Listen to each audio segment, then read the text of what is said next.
आमच्या साहेबांच्या आयुष्यात आले आणि आल्या आल्या आपल्या इशाऱ्यावर साहेबांना नाचवायला चालू केलं. तिच्या अशा या वागण्यामुळे चक्क माझा 20 लाख रुपयांचा लॉस झाला. नाही, मुद्दा हा नाही आहे. म्हातारी मेली याचं दुःख नाही आहे, पण काळ सोकावला तर काय होईल.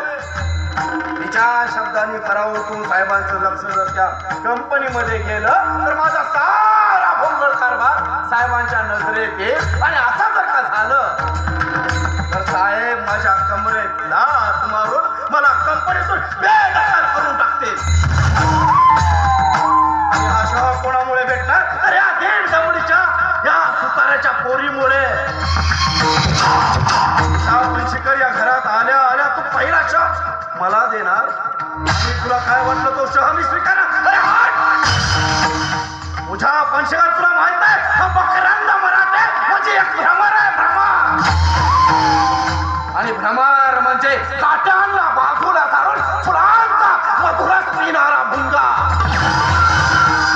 मकरंद मराठे, आता या मधुरसाप्रमाणे तुला तरी प्रॉपर्टी आणि ती कंपनी जर हस्तगत करायची असेल ना तर या काट्याप्रमाणे असलेल्या पूजा पंचिकरला तुला बाजूला सारावं लागेल.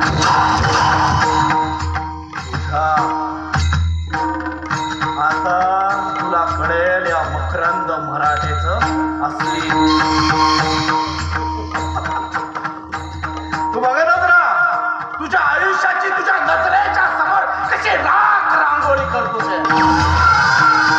कशी राख रांगोळी.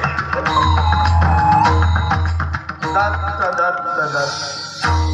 अवधूत चिंतन श्री गुरुदेव